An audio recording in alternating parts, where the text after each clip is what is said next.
What's up, y'all? This is Charles with the Griot. Tonight we are checking out an excerpt from Mike Epps' book, Unsuccessful Thug. We're going to go ahead and play a little bit. This is chapter 15, where he talks about the women in his life. We're going to go ahead and listen to it, and then we'll come back with my commentary. Give me a thumbs up button, subscribe to the Griot if you haven't already. Thank you. A moment for the women in my life. I've always been a lover. The women in my life, I must say, have really contributed to my madness and my happiness. I could remember dating this girl JoJo in junior high school. I could have had a kid when I was 14 or 15, but it just didn't work out that way. I like ladies. What can I say? Not a Hmm. lot that's appropriate for a book, you know. But anyway, in 2006, I thought it might be time to settle down some. Marry my girl Michelle. I met Michelle one day while I was walking around the Fox Hills Mall. This was in the early 2000s when I was doing the Friday movies. I was living in LA out by the airport. So I'm at the mall, probably walking off a hangover, and I saw her right off. She was shopping with her friend, and I walked up to them in a store. I'll never forget her friend thought that I was going over to talk to her, but I wanted to talk to Michelle. It was a little awkward. I had to be like, sorry, not you, your friend. Where are you from? I asked Michelle. Houston, she said. You? Indiana? My dad's from Indiana, she said. Wow, I said. And his name is Mike, too. Wow, I said. We had a connection right then. And then we dated for a while and really fell in love. Still, it was hard deciding to get married. I'm a romantic. I've always had this woman in my mind that I wanted that I never met. All the girls that I've seen weren't the woman that I had pictured in my mind. Only I can see this imaginary woman. I get glimpses of her in my head. You keep trying to get as close as you can to that imaginary woman. And with my wife, I thought I finally was really close. Looking back, there were some warning signs. I did have some fears, you know, like that she said she wanted to be an actress. Being in a relationship with somebody that wants to be something, it's a lot of responsibility on you, you know? You need to Yeah. help them. I felt like I had to help her with her career. Another fear I had was that I felt like she didn't want me to have anything to do with my friends back in Indiana. That made it hard for me to have a relationship with my family, too. She didn't seem to want me doing anything for or even with them. I don't know what you're going back there for, Michelle said, when I said I wanted to go visit Indianapolis. There's nothing there. But Michelle was a beautiful person. She seemed like the woman for me. Oh, So we yeah. decided to have a big wedding. I paid for my family and her family to all go to Hawaii for it.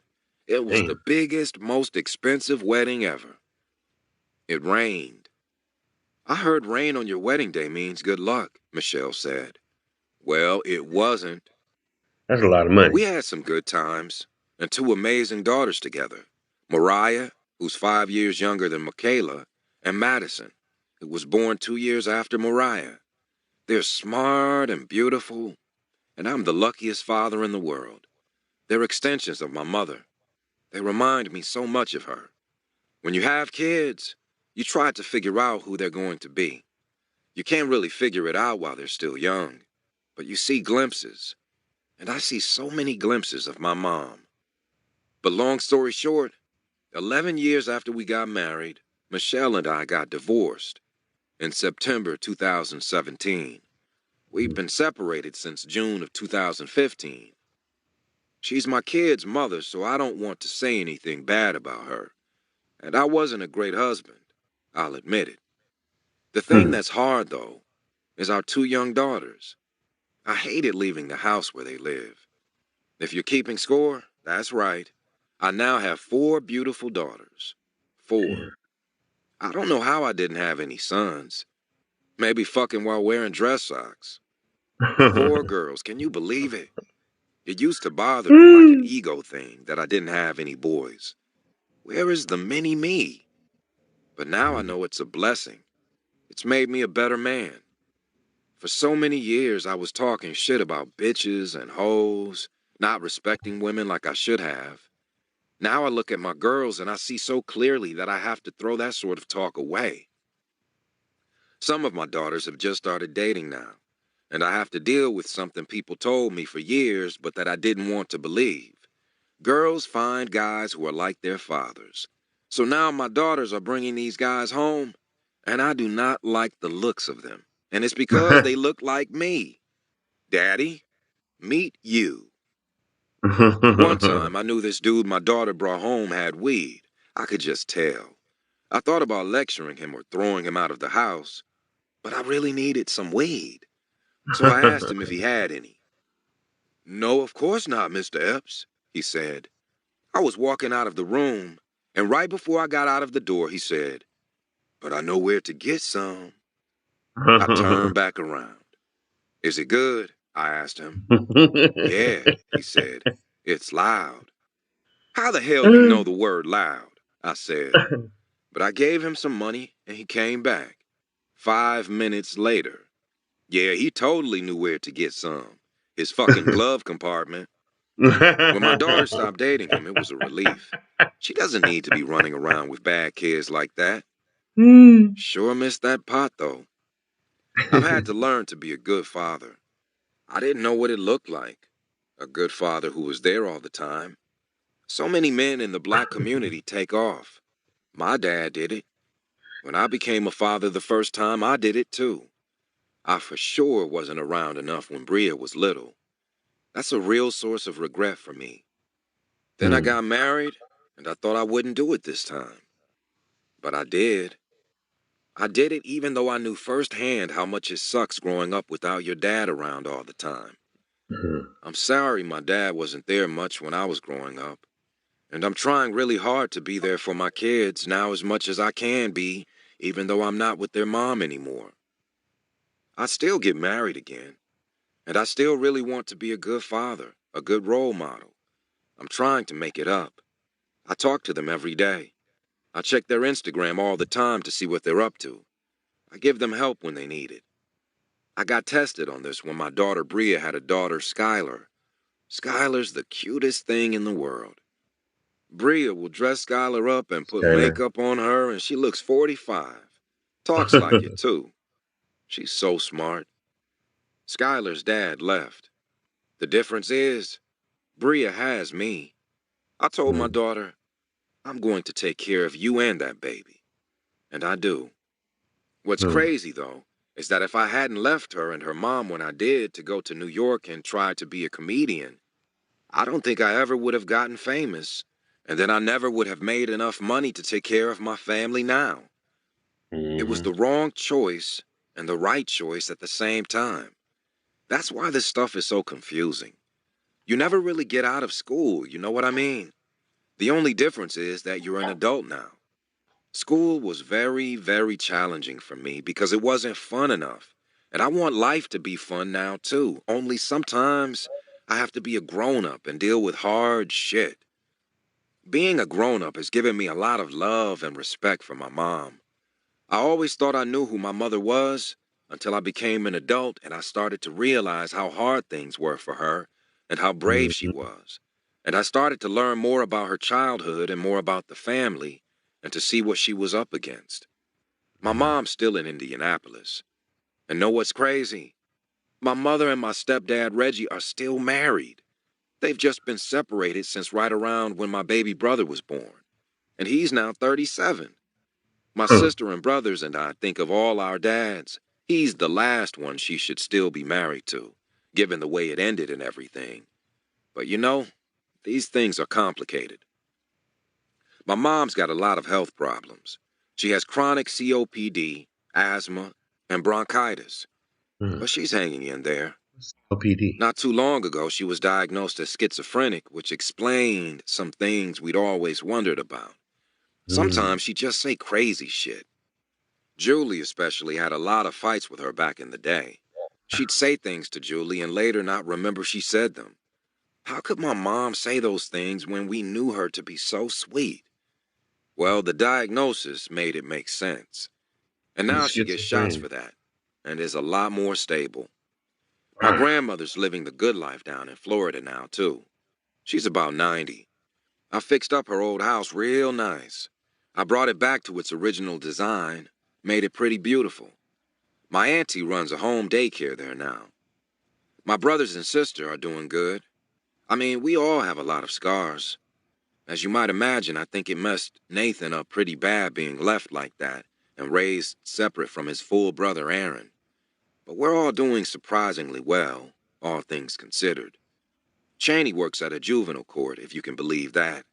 Every day he sees kids like he and I were. Well, like I was. He was always a good kid.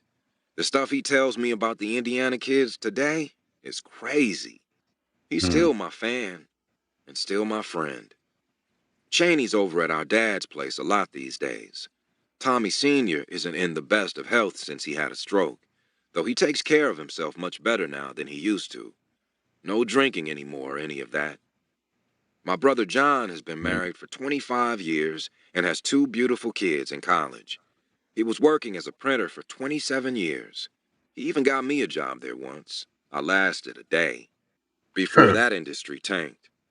Now he's a surface miner working with sand and gravel. He's a good, hard-working man. My sister Julie takes my mother for her shots and does everything else for her, too. Julie's so good at taking care of people. When Julie first moved into the old house at Carrollton after I bought it, and my mom didn't want to live there, it was hard on her reliving those days. She almost left. But now she's settled in. She works part-time in customer service. Julie took care of her father, Robert, when he was sick and dying of bone cancer, and now she takes care of our mom. I try to make sure Julie's taking care of herself, too. It's so easy when you're taking care of people all the time to forget to take care of yourself. I especially see women in our community do this all the time. I got her a gym membership, and she says it's helping her feel stronger. Julie always says that the good book, the Bible, it says you reap what you sow, and you have to watch how you treat people. I hope that's true for her sake, because she's done so much good, and she deserves good things. Through all these years, my mother's voice has always been in my head, keeping me safe, telling me one day it would be okay. She always wanted better for us, but for a lot of our childhood, I think she just didn't know how to make it better. Still, even though she was always struggling, my mother taught me so much about how to have manners and how to survive. I know how to cook because of my mom. It blows people's minds. They don't Hmm. expect me to know how to cook, an urban comedian guy. But I can cook. I know how to work on cars, too. My mom was always all for us learning as much as we could about everything. We had it really rough for a really long time, but she found ways to make it okay for us, to get us fed, to let us know we were loved. For all the horrible shit in my childhood, thanks to her, it wasn't all bad. If you have people around you like her, and if you can figure out a survival strategy, you can get by. I always say, even though I grew up dirt poor, my life wasn't just one thing. It was a gumbo, a collage, and she raised me to be sensitive. That made me not so good at hard crime, but it made me a better He's a, person, and it let me he's a find mama's my boy real like me. talents. I love my mom so much. I can smell her scent even when I'm not around her. I can't even describe it. It's like flowers or air. Hmm. It's just my mother. And she helps me whenever I'm struggling. My mom has always told me, you want to deal with something? Go to bed. Every day, she said, life repeats itself. When you Hmm. sleep, it's like you die for 8 hours. Then in the morning, you come back to life and you get another chance. That's Life is right. a redemption. Every single day, you get redeemed. All Hmm. you got to do to be saved is go to bed. Every Hmm. time I go to her with a problem, she says the same thing. Go to bed. Go to sleep. Tomorrow you get another chance. Hmm. Tomorrow it will be different. Without her voice in my head, I'd be dead now. My mother most of all taught me a lot about people. She always said that you can't change who people are. You either have to love them and accept them, or don't fuck with them at all. You can't stay in a person's life and change them. Yeah. She used to always tell me, you haven't lived so long. And I never knew what that meant. She Mm. was basically saying that you never live long enough. You don't have to sit in the shade. You'll learn till you die. And you haven't lived long enough to understand everything.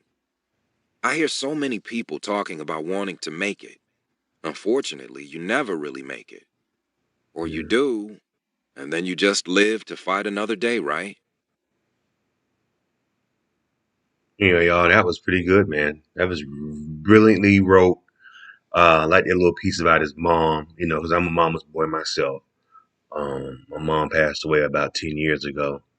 So this part right here kind of hit home. That was a really good part he put about his mom. I didn't know his mom was a schizophrenia, had schizophrenia though. That's crazy, you know. That's probably why he's so crazy because she was kind of, what I'm saying. Not no disrespect, nothing like that. I think his mom passed on. You know what I'm saying? But wow, that's crazy. He grew up trying to be able to raise children and be a schizophrenia. You know, I wonder what kind of shots they was giving. He said they was giving her shots to make her a lot more stable. You know, very interesting though. They say it's true though that guys who cheat a lot end up never having boys. They always end up having girls. Like men who run through women. They never really have boys. They always have girls. That's interesting that part. But anyway, this is from Unsuccessful Thug. This is a really good chapter. This is his book, Mike Epps. You can check it out on Audible. Go ahead and subscribe to the Griot and give me a thumbs up button and leave your comments. What do you think about Mike Epps' book? Leave your comments and subscribe to the Griot. Appreciate you guys watching.